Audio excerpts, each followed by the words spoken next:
Dembaş kudareneja vara perhudres podcast'te ez Ömer Faruk Baran ji ve podcast'te nivîseke haya bo botan timesê dixwînim vê saetê vê deqê û nikebin bi dengê xwe biwerame. Lê Amedê Erdogan û Ezmanê Diyarbekirê.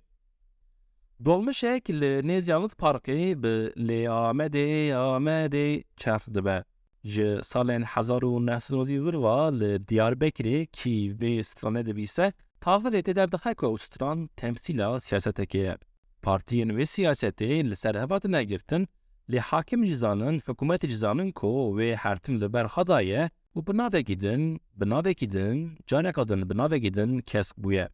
Lê îro qelebalixan li ber Dolmuşê her çi qas ji gotinên stranê fehm dike jî bala xwe nade Dolmuşê û guh nade ser stranê.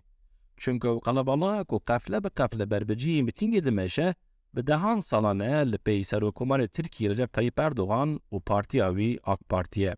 Dayîkên laçîkspî, zilamên bi şelwarên navrandirêj, keç û xortên ku di iqtidara AK Partiyê da şekl û şemala sekûlerên wextekî avêtine ser xwe, çak û çeleng ber bi Erdogan ve dimeşin ku li gor pankarteka li mîtîngê wî bajar înşa û nest û nifşî îhya kirine. Ji wan wê da bi tekbîr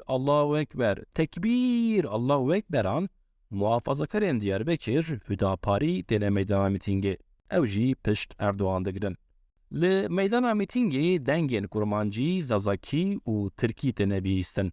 Heyranên Erdogan ku di pankarteka din de jî bo wê gotine can û ciger Erdogan, hejmara wan hindik be jî bi kurmanciyeka herfên wê rast pankart vekirine. Em ji te hez dikin, tu bi xêr hatî û çendekên din.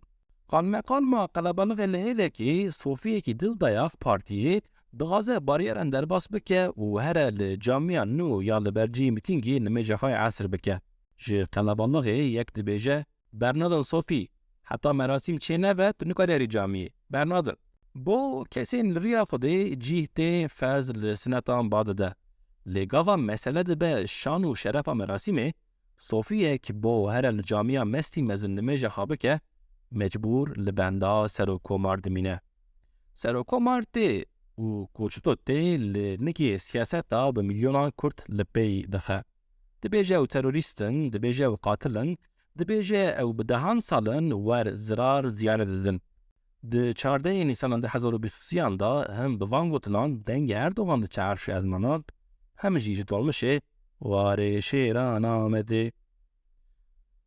Gudarênêja em hatin dawê bernameya xwe metnavê bernameyê hûn dikarin ji botantimes.comê bixwînin. Vêgavê bi xatirê we.